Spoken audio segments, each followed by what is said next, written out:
I don't know what I did. Well, let us begin. We have a fun topic today, and I forgot what we were going to talk about. Oh yeah, repurposing. Podcasting.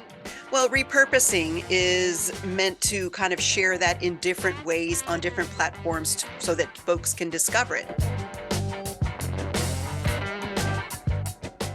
Hey everyone, welcome back to Live Talk. Today is Jennifer Navarrete with us again. Welcome, Jennifer. Jennifer, So glad to be here with you because we're going to talk about some of my favorite things, podcasting. that's right. That's right. And today we are starting a new tradition, and maybe whoever is watching, maybe you can join us in this tradition. We'll start showing our fun mugs. I'm sure everyone has a favorite mug. What is yours, Jennifer? It is a Spider-Man mug that I Oh, got at Universal Studios back in, and it even says Universal Studios. Oh, maybe on this side, somewhere. the inside. Here we go, Universal Oh yeah, Studios. I see it. And this was back in 2016 when we went to go to Harry Potter World. And of course, they have the superhero stuff too. And we Okay. really had a good time. And this mug is like big because I like lots of coffee and it's solid and it Yeah, looks good and it feels good. And I think though that's the winning combination there for me. yeah, a winner there. I don't have a fun story like yours, but the mug is fun. Uh, Smiley world with a couple of cherries there. Just having fun, smiling. And I'm drinking today green tea. I usually drink coffee, but today my daughter made some green tea. So cheers, everyone. Cheers. I'm drinking some black coffee. There you go. Well, let us begin. We have a fun topic today, and I forgot what we were going to talk about. Oh yeah, repurposing. Podcasting. Podcasting. Well, I have so many topics in my head, but repurposing, that was the first one, right? Yeah. So you know, there are so many options, so many platforms out there, and for newbies, it could be a little bit intimidating. What Ooh, can you tell? yeah. What can you tell us about repurposing? I mean, I create a piece of material. What do I do with it? hmm So originally, right, we create a podcast. It's our baby, it's our body of work, and we put it out to the world. And we're like, feeling very satisfied with ourselves, and we should pat Mhm. ourselves on the back, give ourselves a high five, all that good stuff. Right. But our audience may not be in the one destination or the several destinations, and Okay. how do we let them know it exists beyond that one announcement post where you're like, hey, I just released a new episode, which you should totally do. Well, repurposing is meant to kind of share that in different ways on different platforms so that folks can discover it and Hmm. enhances your discovery. One of the ways that you can repurpose your content is to create an audiogram from that. Not the entire thing, although you can, but let's say that you're doing an interview show and your guest has an amazing nugget and you're like, ooh, that's so powerful. In a 20 or 30-minute podcast episode or any length of podcast episode, that nugget can get lost. Or if someone doesn't know that that nugget's there, they may not hit play. But in that 1 or 2 minute nugget, all of a sudden you're exposing folks to the fact that this was an amazing nugget. And if you think that's amazing, you should hear the whole episode. So it's a way to point people back Hmm. to the longer form content and Hmm. make sure that that one nugget really shines. And as someone who wants to make sure that your guests feel like they are being spotlighted in as many ways as possible, it's Hmm. a great way for you to tag that guest again. You tag them in the original post or the company that you were interviewing. You tag them in that original post, but you can tag them again in this audiogram, this little snippet, this little gem, this little gold nugget that's maybe a couple minutes long that allows another way to kind of share a little bit more. So you tag them with the hope that they will share it on their social platforms. I think some of the biggest rubs that we hear from podcasters for Hmm. their guests is that the guests don't share the content. They'll be like, Hmm. here's the link of your episode, Yeah. and they don't share it. And then it's kind of like, Yeah. wah Where to? wah. Yeah. Right, What do I do? right. Yeah. And it kind of feels like now it's just a one person cheerleading squad and it could have been the folks that you interviewed. And I don't think people are not sharing because they don't want to. I think it's because life is busy Mm-hmm. and they forget. And if you tag them once, they think, "Oh, I need to get to that," but they're probably in the middle of something else. So Mm-hmm. by tagging them again in a new form of content, it may be something that's a little bit more shareable. And of course, Mm-hmm. when you share that audiogram of a couple of minutes of a golden gem that your guest said, you Mm-hmm. want to also point back to that original post. Uh-huh. So you're like, yeah, here's this with so and so tag, and here's the link to the full episode here, Is and you that can do that. right? Is that something similar to what I do? For example, sometimes, uh, for example, we did an interview a couple of weeks ago, a few weeks ago, and then every now and then I find something interesting that you said. For example, I'm just thinking out loud. So like, oh, that would be nice, So I pick that piece of a gold nugget, like you said, like, oh, that will a jewel of Mhm, information, and I make a short. In this case, I'm thinking a video, but is that the concept? I take this little piece, I mhm, post it as a short, mhm. and then I refer the people. Hey, you want to look at it, the whole thing? Here is a link. Is that Exactly. what you're talking about? Yeah, yeah. I Uh-huh. mean, well, for an audiogram, I'm thinking it could be video, but I'm thinking of something that's just like one little thing short because people's Uh-huh. attention spans are short. That doesn't mean that the way that you're doing it is great because I like how you chunk it out so that each piece is its own segment and is a standalone body of work. Hmm.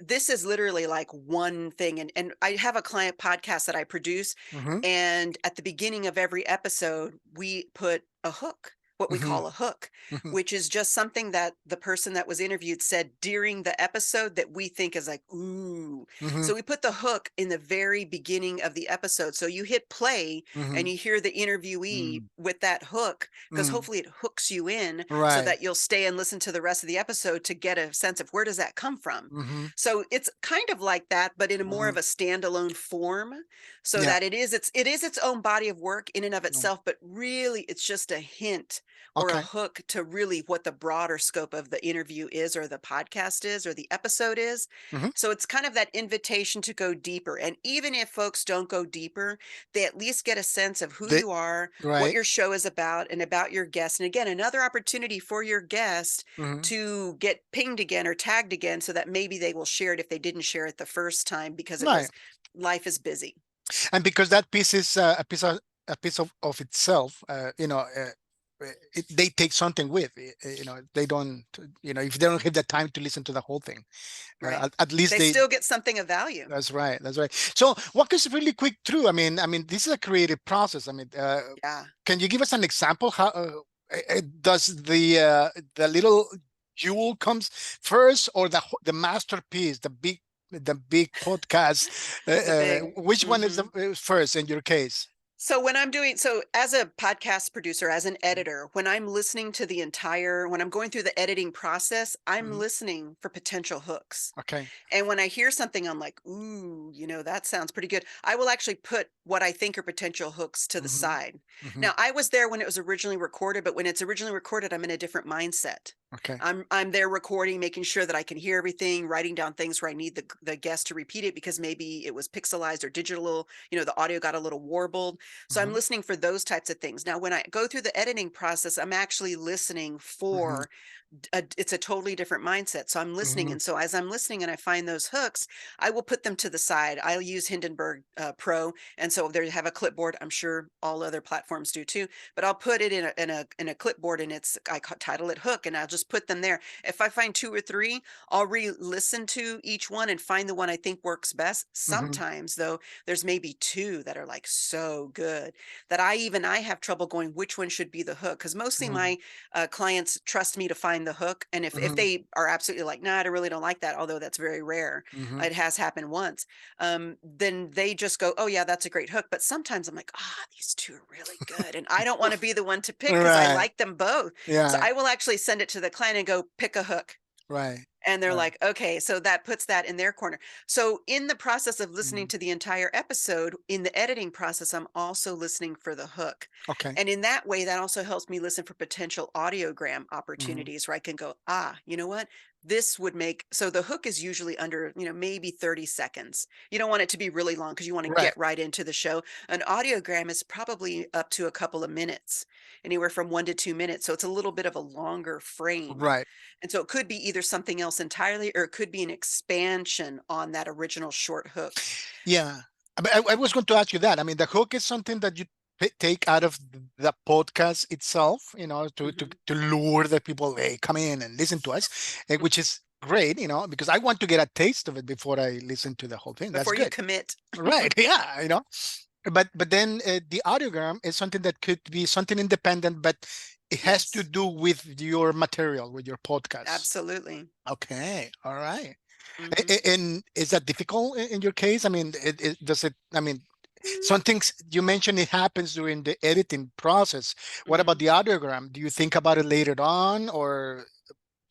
The audiogram is usually after the fact. So what Mhm, I'll do is I use, and depending on what tool you want to use, because we haven't mhm. really talked about Oh audiogram yeah. tools. Yep. There's a lot of tools out there. There's Headliner, there's Descript, there's Flogen, there's Zealous. I mean, there's so many tools out there that you What can is your use. favorite? It depends. I've gotten into Descript a lot lately, but Okay. there was a time when it was all about Headliner, Okay. and I still occasionally use Headliner. So I think it changes depending on the tool sets and Okay. and just my own use case. Right now, I'm big into Descript, Okay. but I still pay for both. I pay for Headliner and Descript because I want to be able to have access to both depending on the use case. But lately with Spaces, Twitter Spaces, Mm, I've really been liking what Flogen and Zealous have to offer because those will automatically import your spaces on yeah. Twitter, Hmm. and you can upload an audio of your own. So I could take a podcast episode and upload it to Flogen or Zealous, Hmm. and they both have these really nice audiogram templates, Hmm. really nice, Hmm. that I really, and they're both different. So I don't Okay. want to say one is better than the other. I think it's a Hmm. personal It preference, depends. and I Yeah. use Okay. them both. Okay. Well, I love those links. Please send them to me. I don't have them, so I can include them in the description box. Yeah, please.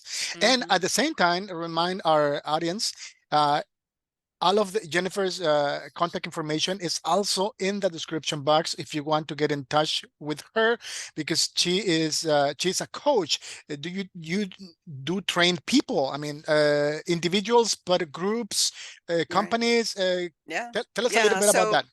I work with agencies as a subcontractor because maybe they have clients that want podcasts, but they don't want to build a whole production team Hmm. inside of their agencies. So they Hmm. turn to people like myself who are pros in the business, and we come in as subcontractors. And through the process of educating the agency team of how this works, we're also working with the clients and educating them. And the goal, of course, is to make everybody shine very brightly Hmm. and look amazing. And Hmm. that's I love doing that. I kind of, in some ways, agency work is really nice because I'm not in charge of managing the client. I'm just in Okay. charge of the tasking for the podcast and making sure that everything works well. And then I also work with women entrepreneurs and women business professionals primarily, just because that, you people find you who want to work with you, and typically it's been women entrepreneurs and women business professionals. And even in the agency, it's usually the women leadership in the agencies, and it's usually the women leadership at the clients that are Hmm. wanting to do this work. So it's kind of an interesting thing. I work with Yeah. everyone, but just the folks that gravitate towards me have a tendency to be women entrepreneurs or women business professionals. Hmm. And I take them from idea all the way to launch and beyond. And I call what I do the done for you service, meaning you have a Okay. mission and a message, you have an idea, but you don't want to do that 2 a.m. or 3 a.m. editing sessions. You don't want Hmm. to learn the tech. You don't want to have to do all that heavy lifting. You Right. want someone like myself to come in and do all that for you so that you can launch your show, and so that it's a polished product that represents you and your brand very well.